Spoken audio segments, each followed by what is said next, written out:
अस्सलाम वालेकुम एवरीवन, कैसे हैं आप लोग? खैरियत से हैं? This is Abu Bakar Ahmed, A level business teacher.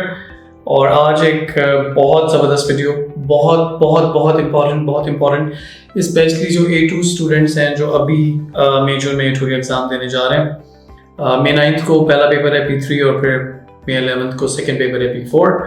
सो उनके लिए ये वीडियो उतनी ज़रूरी है जितना आपके लिए सांस लेना।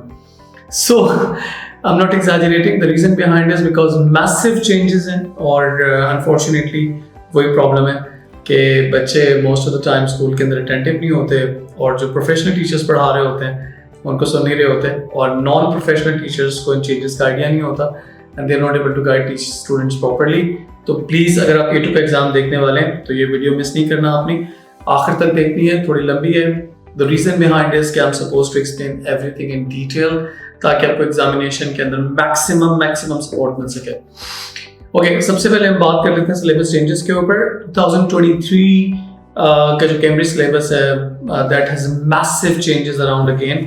काफ़ी सारी चीज़ें कैम्ब्रिज ने अप डाउन कर दी हैं, शिफ्ट कर दी हैं A2 से AS में और बहुत सारे कॉन्सेप्ट AS से A2 में शिफ्ट हो गए हैं, कुछ नए कॉन्सेप्ट ऐड हुए हैं। सो उस पर हम थोड़ी सी पहले बात कर लेते हैं। Like still you have few days, तो I am very much hopeful कि आप इससे बेनिफिट कर सकते हैं और आपको हेल्प मिल सकती है। सो पहली चीज़ तो ये है कि 2022 तक A2 स्टूडेंट्स बिजनेस का जो सिलेबस था A2 का उसमें you were supposed to study 6 units, but now Cambridge has reduced them to 5। और जो यूनिट 6 था A2 का that was about strategic management, उसको कैम्ब्रिज ने यूनिट 1 के अंदर कंबाइन कर दिया हुआ है। जो आपकी बुक का चैप्टर 8 और 9 है that comprises of all like strategic management concepts, जो particularly paper 4 topic है और इसलिए अभी उसको हम डिस्कस नहीं करेंगे, but that change should be in your knowledge.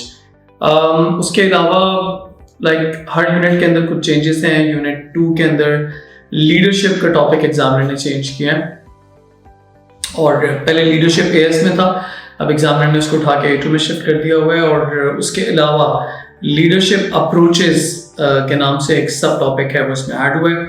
Please इस पर फोकस कीजिएगा बिकॉज जो रिसेंट चेंजेस हैं there is a great expectation that they are likely to come in exam this time.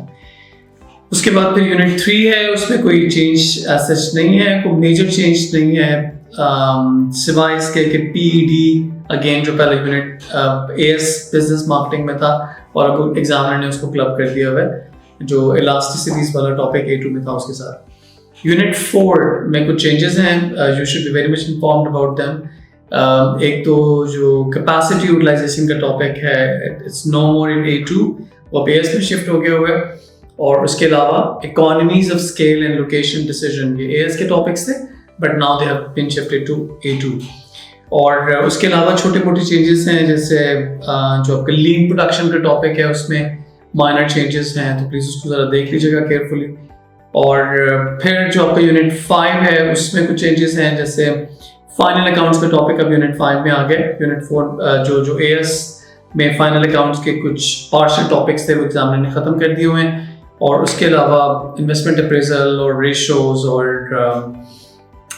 जो टॉपिक्स पहले थे कैश फ्लो मैनेजमेंट, हाँ बहुत इंपॉर्टेंट है, वो आपका अगेन यूनिट 5 का टॉपिक है। तो पहली चीज़ तो ये है कि you should be informed about syllabus changes. और अभी भी आई बिलीव फ्यू डेज है, तो अगर आपने कुछ चीज़ कवर नहीं की हुई तो प्लीज़ ज़रूर कवर करें। लेटेस्ट सिलेबस जो है वो एग्जामिनर कैम्ब्रिज के वेबसाइट पे अवेलेबल है, वहाँ से डाउनलोड कर लें। टाइम है अभी भी, अगर आप मेरे नोट्स ऑर्डर करना चाहें तो they comprises of the complete syllabus, तो आप कर सकते हैं।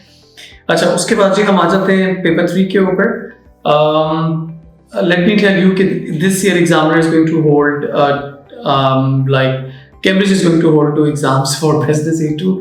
एक आपका P3 है और एक आपका P4 है। P3 9th मई को है, P4 जो है 11th मई को है।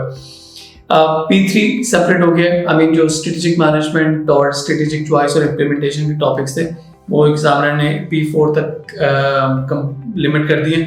और P3 जो है वो बिजनेस डिसीजन मेकिंग के नाम से एक कंप्लीट पेपर डेवलप कर दिया।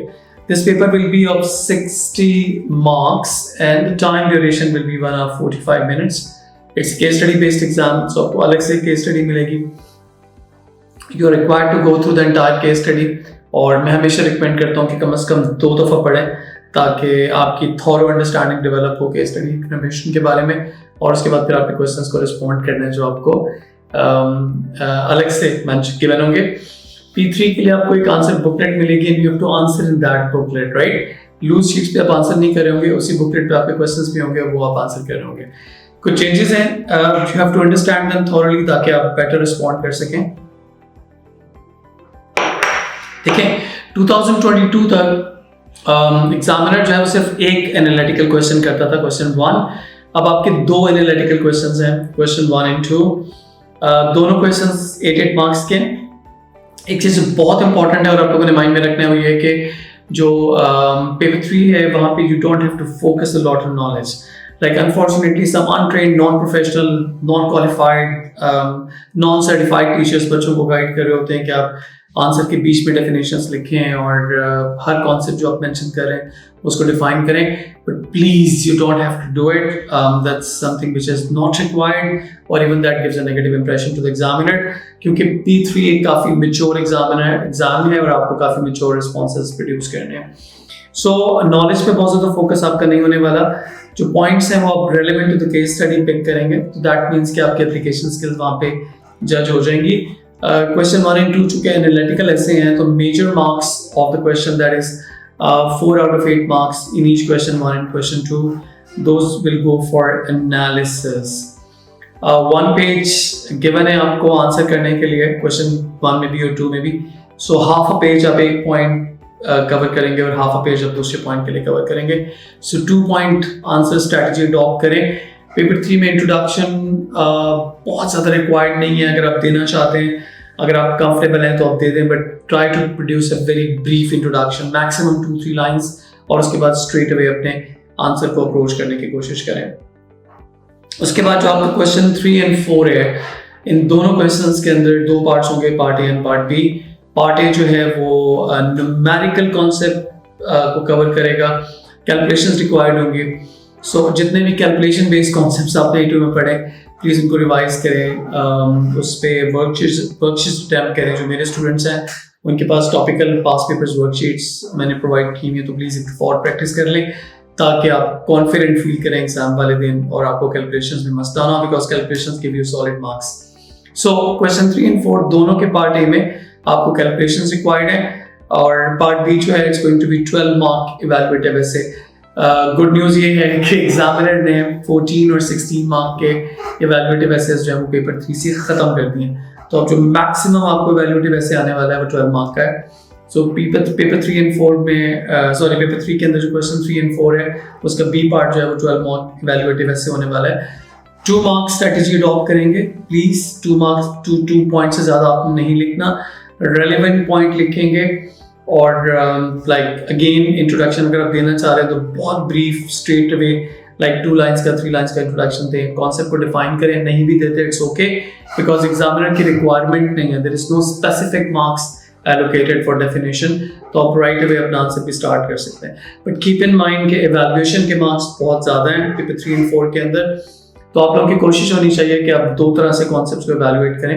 एक तो पॉइंट टू पॉइंट इवैल्यूएशन, पहले समझा चुका हूँ, बता चुका हूँ कि जो भी आप पॉइंट लिख रहे हैं उसको क्रिटिसाइज करें, उसको इवैल्यूएट करें वहीं पे, और फिर एक फाइनल इवैल्यूएशन, उस पर आप लोगों ने काम करना है और कोशिश करें कि क्वेश्चन 3, 4 एंड 5 यहाँ पे आपकी जो फाइनल इवैल्यूएशन है that should be around half page, एक बहुत कॉन्क्रीट, बहुत वेल थॉट, बहुत वेल डेवलप्ड कंक्लूजन देने की कोशिश करें, बिकॉज एग्जामिनर जो आपकी इवैल्यूएटिव स्किल्स को जज करेगा और जो आपको इवैल्यूएशन के लिए मार्क्स देने वाला है वो आपकी जो पॉइंट टू पॉइंट इवैल्यूएशन आप कर रहे हैं और लॉन्ग साइड जो आपकी फाइनल इवैल्यूएशन है, दोनों को कवर करके देगा, लेकिन final evaluation carries more weightage, तो उस पर फोकस करें। और क्वेश्चन 5 जो है वो फिर अगेन एक 12 मार्क इवैल्यूएटिव ऐसे, तो जिस तरह से आप क्वेश्चन 3 एंड 4 का पार्ट बी कर रहे थे, हमने अपनी एक्सपेक्टेशंस काफ़ी ड्रॉप कर दी। बच्चे डरे हुए कि इस साल पेपर पैटर्न चेंज हो गया और नए पैटर्न पे पेपर आ रहा है, बट बिलीव यू मी कि जो रीसेंट पैटर्न है it's far far far easier as compare to the old pattern, because old pattern के अंदर एक तो केस स्टडी बहुत लंबी थी और it was very much time taking, और सेकेंडली जो बहुत इंपॉर्टेंट चीज़ है वो ये कि वहाँ पे 14 और 16 मार्क के क्वेश्चंस थे जो एग्जामिनर ने ख़त्म कर दिए हैं। अब मैक्सिमम क्वेश्चन जो है वो 12 मार्क के हैं, और उसके लिए भी एग्जामिनर की एक्सपेक्टेशन ये है कि आप 1.5 पेज का आंसर प्रोड्यूस करेंगे और 2 पॉइंट स्ट्रैटेजी अडॉप्ट करेंगे। सो टाइम मैनेजमेंट में होपफुली आपको इश्यूज नहीं होने वाले।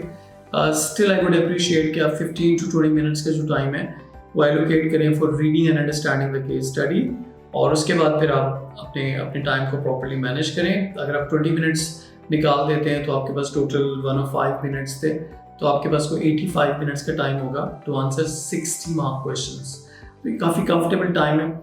कैलकुलेशन जनरली हम जल्दी कर लेते हैं, तो आपके पास अप्रॉक्सीमेटली को 1.5 मिनट में 1 मार्क अवेलेबल होगा। सो एक और बहुत इंपॉर्टेंट चीज़ वो ये कि आपको परेशान नहीं होना, पैनिक नहीं होना। अगर एक क्वेश्चन नहीं आ रहा तो प्लीज़ को छोड़ दें, बिकॉज पेपर 3 मैंने आपको बताया कि आपको एक आंसर बुकलेट मिलेगी, उसके अंदर आपने इसको अटैम्प्ट करना है। सो मूव ऑन करें नेक्स्ट क्वेश्चन पे, उसको कंप्लीट करें, and then you can always come back on the previous question and try finishing it. Best of luck जी। आपका पेपर होता है तो मुझे प्लीज़ बताइएगा कि आपको इस वीडियो से कितनी हेल्प मिली और आपको कितनी गाइडलाइन मिली, और हमें कमेंट में बताइएगा कि आपको मज़ीद किन टॉपिक्स पर वीडियोस चाहिए ताकि हम लोग आपके लिए इंफॉर्मेटिव वीडियोस बना सकें। हमारे चैनल को सब्सक्राइब करें और इसको शेयर करें। Thank you so much. अस्सलाम वालेकुम रहमतुल्लाह।